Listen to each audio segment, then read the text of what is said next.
People will tell you everything you need to know to supersize and grow your business. Sharon Horne-Ellstrom here, and today we're talking about communication, of course. This whole month we're focusing on communication and how you can use it to build and grow and supersize your business.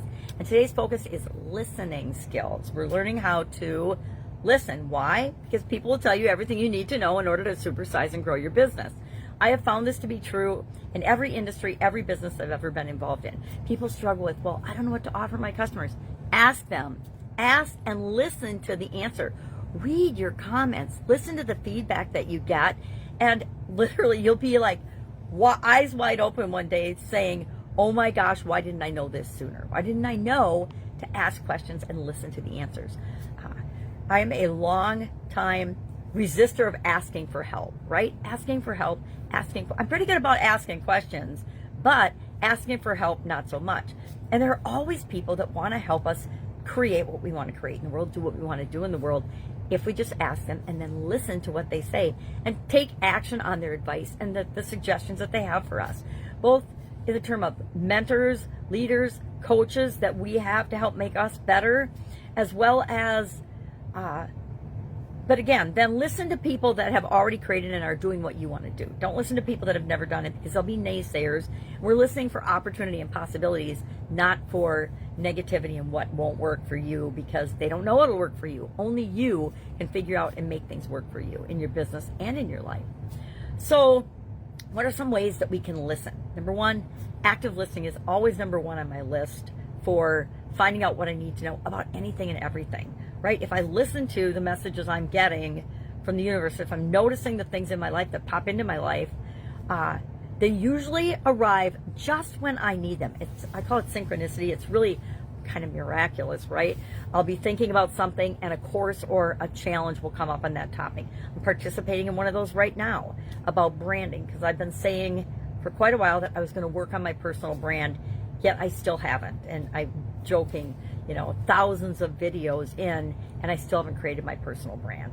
It's way past time. And so I'm doing a challenge right now to do just that, and learn about AI, because I want to do more AI things.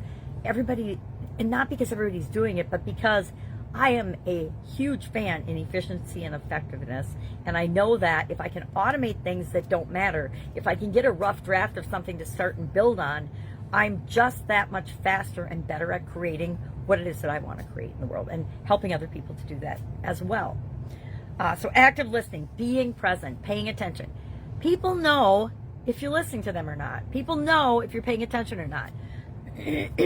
I know when I'm not paying attention. I'm on a Zoom call, I'm listening to a training, or I'm listening to something in the background on double speed because it's information I want to absorb, but I know I only need bits and pieces of it. And then my subconscious will sift through, and then when I really need to pay attention, I will circle and hone into that thing that I need to pay attention to, and then the rest will just play in the background. Guess what? It's still all going into my subconscious mind, so when I need it someday, I'll be able to access it. So be present. Really be present. If you really want to build trust and be authentic and build relationships, you got to be present in your conversations. Be self-reflective. Pay attention to, and before you get involved in a conversation, think about why you want to even have the conversation at all. This is particularly important when we're having difficult conversations, right? Easy conversations are easy. Difficult situations, not so much. So those we actually should prepare ourselves for, prepare for how we're going to engage and how we're going to ask questions, behave. Ask questions is a wonderful way to actively listen. Reflecting back to the person what you thought you heard them say. I cannot tell you how many thousands or tens of thousands or hundreds of thousands of times I have reflected back to somebody what I thought I heard them say, and it was totally different than what they were actually trying to communicate. Sometimes we use the wrong words. I don't know about you, but I sure do. Sometimes I say the wrong words or trip over my tongue because I'm struggling to communicate what it is that I'm feeling and thinking in a particular situation, especially if it's a high drama, stressful situation. And that's why I think it's so important to repeat back to the person what you thought you heard them say, and take little stabs in the dark about how you think they're feeling or what's going on with them about it. Or ask them clarifying questions to really understand and let them have time to find better ways to explain it, or words that work for them to describe what it is that they're experiencing. Remember, we define words sort of the same, but how we feel and experience them is different. I have certain words that I just don't love, like try and hope, and people are like, well, those are awesome words. Why do they make you cringe a little? Or can't's a biggie too. Because of my experiences, because of my personal feelings and beliefs and values, I assign a different meaning to those words than most other people do, right? When they say hope, everybody's happy and hopeful, and they think good things are coming. To me, hope means I'm not taking active involvement or personal responsibility for the role I play in the situation.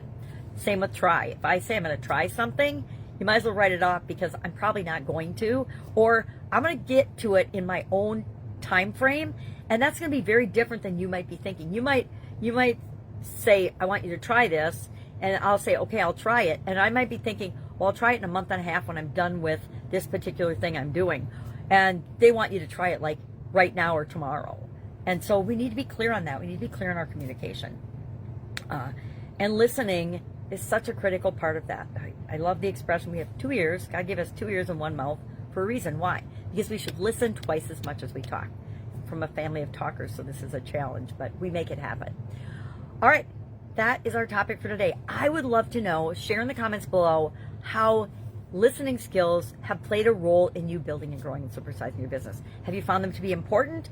Have you had a great aha about listening? Or are you like me and sometimes you listen, sometimes you don't? All right, have an awesome day, and I'll of course be with you tomorrow to help you supersize and grow your business as I'm supersizing and growing mine. Have an awesome day.